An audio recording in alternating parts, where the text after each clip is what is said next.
Hello everyone, this is Hughes Nelson from Daily Music Roll, and today I am discuss about melancholic musical genre blues music that offered some charming guitar-infused soundscapes. Blues are an Afro-American music genre, which originated in the southern states of the United States during the American Civil War from 1861 to 1865. African Americans of that time vouch for some simply narrated ballads to convey their daily melancholy through musical releases. The term blues was collected from George Colman's one-act charade Blue Devils in 1798.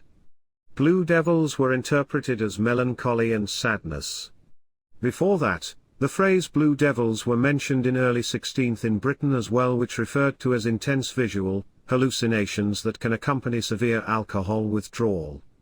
And with time the meaning evolved.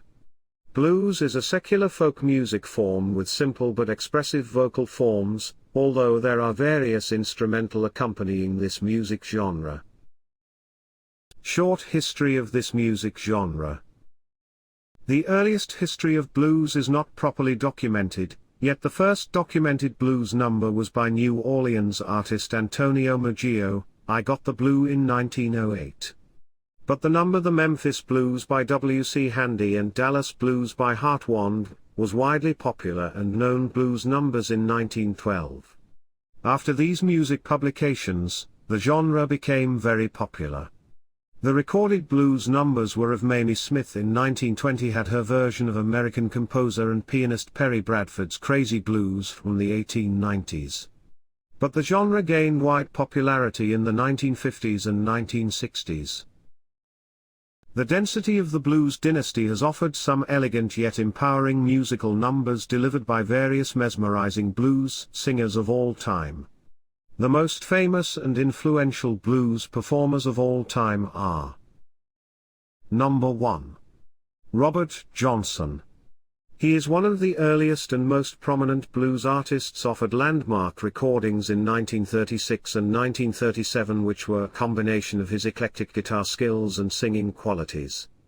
He was born in 1911 and started performing in 1929. His contributions to Delta blues are recognized as the best. Robert Leroy Johnson received very little appreciation for his contribution to the blues genre. He mostly performed in the streets to make his music reach a lot of people. It was after his death that his music was reissued and recognized by a larger audience. Robert Johnson is a name which will stay in a special corner in every blues lover. Number 2. Muddy Waters. McKinley Morganfield, widely known as Muddy Waters, started his career in 1941. He was an important blues figure in the post-war blues category. He is often referred to as the father of modern Chicago blues. And his playing techniques are described as raining down Delta beatitude. He played guitar at parties to entertain the attendees at an age of 17. Since then he had big dreams to be one of the prominent performers of the blues genre.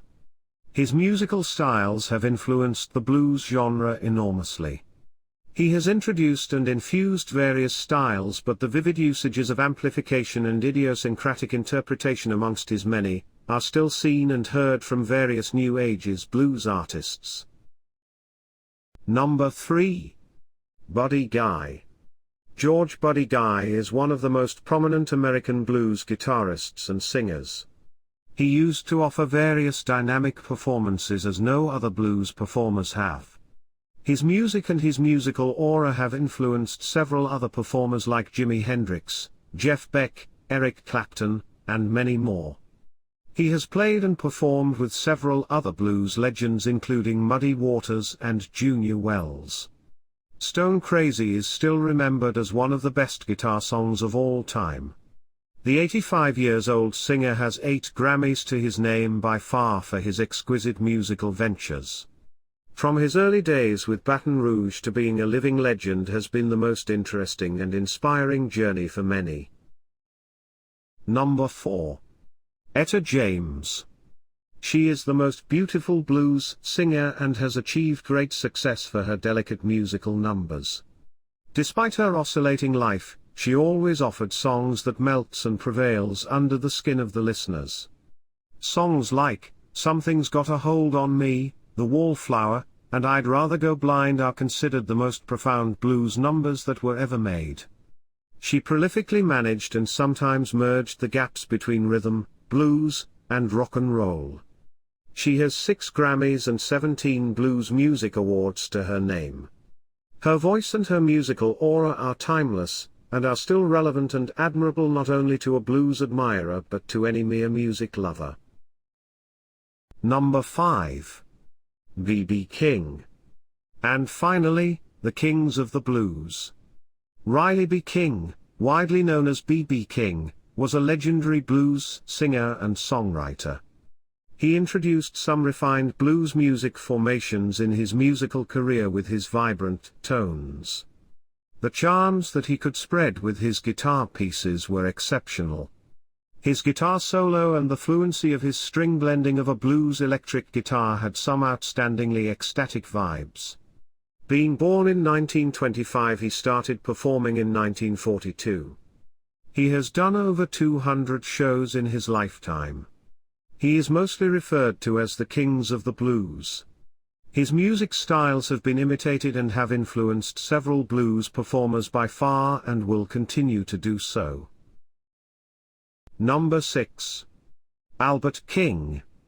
Albert King Nelson, also known as Albert King, was the greatest guitarist from the blues genre that America has ever witnessed. His musical styles had a huge impact on the blues styles. He was also a part of the name the Kings of the Blues for his consuming musical influences. His song Born Under a Bad Sign is still considered the most popular blues track by far. The soft vocals, even if he had a large body frame, are the most extraordinary combination that ever existed. And because of this contradiction and the fact that he drove a bulldozer in one of his earlier jobs, he was called the Velvet Bulldozer. Number 7. Freddie King. He is also considered the Three Kings of Blues guitar. He is known for his powerful voice, and his musical contribution by playing some soulful guitar pieces is still remembered by every blues follower. His major influence in electric blues has inspired various blues guitarists. His intuitive musical style was offered the best out of his career. His open string sounds are often associated with Texas blues for the rawness it offers. And his screaming tones were associated with the tunes of West Side, known as Chicago blues. The album Freddie King Sings holds most of his singing talents, along with various chart hits like You've Got to Love Her with a Feeling, I'm Tore Down, and many more. I hope you enjoyed this episode. I will catch you soon with more updates on the music industry. Stay tuned to know more.